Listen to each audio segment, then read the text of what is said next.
Ladies and gentlemen, I got good and bad news for you. It depends on how many of you are gamblers. Take a look at this from the betting odds over at Real Clear Polling. The Real Clear Polling average has Donald Trump at 54.8% to win, and Joe Biden is now at 19.2. Take a look at this. That is a beautiful sight, isn't it? After the debate, Joe Biden went from, what was he at, like 37, dropping all the way down to 19.2. Look at that drop off, that spike. Trump only went up a little bit from 51 to 54. Newsom went up. Everybody else went up a little bit. I don't know how much this matters, but I kind of feel like this is a glimpse, a reflection of the wisdom of the crowd and true polling. You call somebody on the phone and you say, who are you voting for? They'll tell you anything. Then they say, oh, no, trust us. It's a representative sample. You ask people to put their money on the line, and they're going to tell you what they actually think. Well, Vegas is always right. Like, let's say they put the odds on a game. Very rarely is it that far off. Like, they don't want to lose money. Yeah, I mean, if they think the Chiefs are going to win by 3, the Chiefs always win, usually by like 1 or 4. You know, there's always close to whatever they say. So I think these lines do have some authenticity to them. Like, that's probably what it is. Who wants to challenge Harry Sisson to take up the inverse odds? If you really think, and then you could do, do you know what betting arbitrage is? Are you guys familiar with this? No. So when two different betting websites, sporting websites, give different odds, there's I don't know if I can explain it, give a really good example of it, but basically, one site will say this fighter has X odds, and the other website says this fighter has Y odds, and you can actually bet on both of the fighters to win and make money. Because if it's You're like hedging, but that's not hedging. It's arbitrage. It's called betting arbitrage. Basically, if one guy, it's like you bet $1, you win $1. The other guy is you bet $1, you win $1. It's like you risk $2 to win 3 because you're betting on both to win. It's a guaranteed win.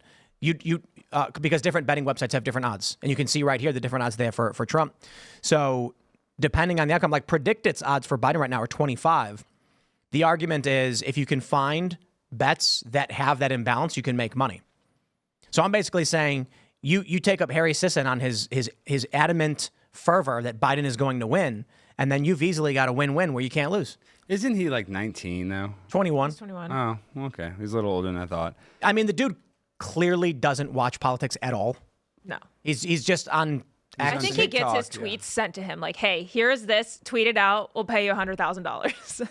Yeah, I wouldn't be surprised. I mean, part of it is he's treating it like it's like a sports team, right? He's gonna go down. He's gonna say whatever Biden does. He's gonna be like, "That's amazing." I mean, people who are like this with He's just gonna lie. Right? They're fans of like the Dallas Cowboys. Like they can do no yeah. wrong, and you're like, doesn't matter. I'm on their team, He will and go that's down. fine for sports. But in this case, if you're trying to act like you are a reputable source for information, I think it would be good to have a little bit of humility here and be like, that was not good. You could still say you're voting for him, but be like that performance was rough. The problem I have is with the people that are following him because they actually are enjoying his takes. Like, think about like 41 million members of Gen Z who are going to be able to be at the ballot box in November. Think of how many of them didn't watch the debate or are chronically online and only listen to TikTok, and they see Harry Sisson or his other guy, make TikToks, or his Twitter is all of the information that we're consuming. Like, obviously we're on the right wing and can see more conservative politics that are transparent, but there are people that I think will see his tweets and think what he is saying is legitimately true.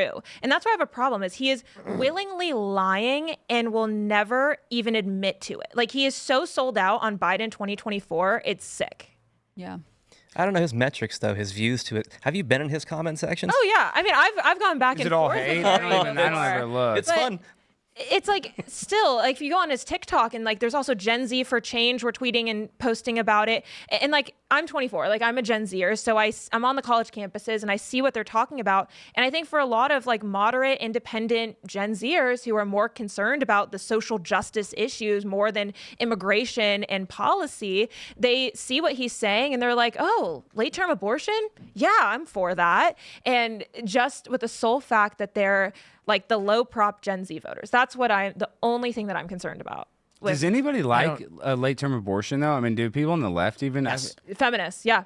No, it's like a real thing. I feel like Young people even progressives. on the left are still kind of like, Nope, no way, You would be dude. shocked. Every progressive we've debated on this show or on Culture War has been adamant about the right to abort up to the point of birth. And that makes you a sicko. That makes you a it's- murderer. well, sure. I mean, yeah. Vosh on the show, I asked him, when does life begin? He says, some point after birth. So they usually say like at first breath or something. Like that isn't a legitimate Some point. debate. But that's But see, that's so stupid because it's not true. If you're pregnant and you get in a car crash, like a DWI car crash, somebody hits you. That's a double murder. If you Not in every state. Oh, really? Yeah, not in every state. Oh, wow. Well, I know that's in Texas. If a pregnant. I think California too. But so that proves that obviously it's a life. Yep, of course it does. So I mean, it's just very stupid. It is just dumb. And like, I get the argument. I mean, I'm anti-abortion, but I get the argument. Oh, first trimester, second trimester, maybe. Like, I kind of understand their point, but up until birth, I mean, that is literal murder. And then on top of that, Planned Parenthood has been exposed selling these baby body parts all over multiple times. Like, I don't understand how people don't see how sick it is to carry a baby to full term and then kill it. I think part of it is that abortion has become an issue that you're not allowed to question without questioning feminism, which I think you should do.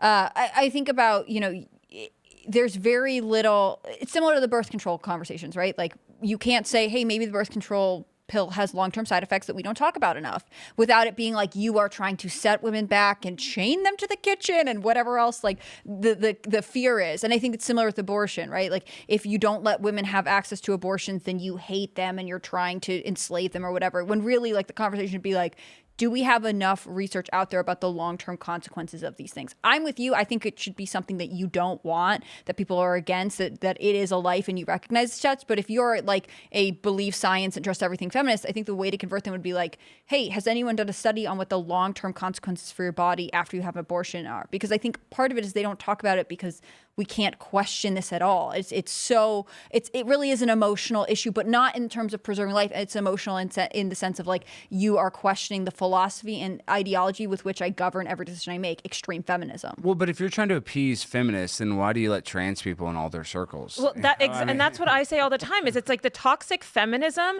is, it's pro-abortion, it's pro-men competing in women's sports. They have adopted the LGBT is now a part of feminism, and it makes absolutely no sense. I said the feminist movement is the most anti-woman movement we've ever seen. And to your point, it's true. Like, why don't we talk about the emotional side effects? I think conservatives have finally, gotten on the birth control train and talking about all of the ways that feminism is hurting our generation. But I think that a lot of these women are so scared of leaving the feminist cult and speaking out against like, oh, yeah, maybe men shouldn't be in women's sports, but now you're not a feminist and you're not pro-women because trans women are women. It's become this complete just dystopia on the left. The divide between Alex and I are the same generation, right? Between us and Gen Z, they've watered down the word, right? I'm sure they don't use abortion in your circles. They call it healthcare.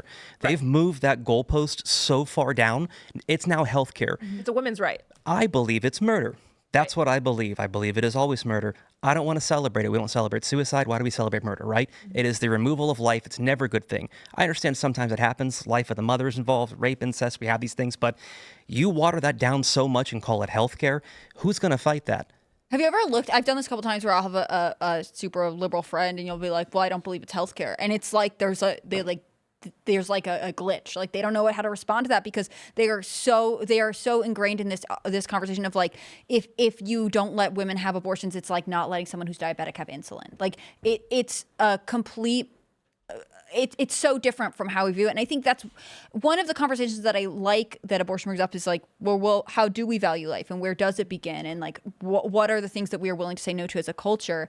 And I think ultimately it's one of the things that reveals how trust the science team doesn't actually use any of their own methods to prove what they want, right? Like, do you guys know if abortion has any long-term consequences? Do we know if abortion creates any kind of scar tissue? Do we know if abortion has any kind of increase in cancer rates, right? Like, I bet anyone who advocates for abortion doesn't know any of that. Yes, I have seen the liberal white women and what happens to them after they have abortions. Have you seen them? They're all freaking nuts. Well, most All of them have never even seen what an abortion actually is, and that's also a major problem. But they're so bought into regurgitating the talking points that they've been fed by their movement that they're like unwilling to hear out any opposing opinion about any of the social justice issues. Same thing with like BLM and everything. If you go against their regime, then you are no longer a feminist and you don't fit in with our crowd. It's either you agree with all of it or none of it. Because you're threatening their identity. Right. And that's what I think about like Harry Sisson and the Biden stuff too. It's like if you have decided that you are pro-Biden no matter what happens, you're going down like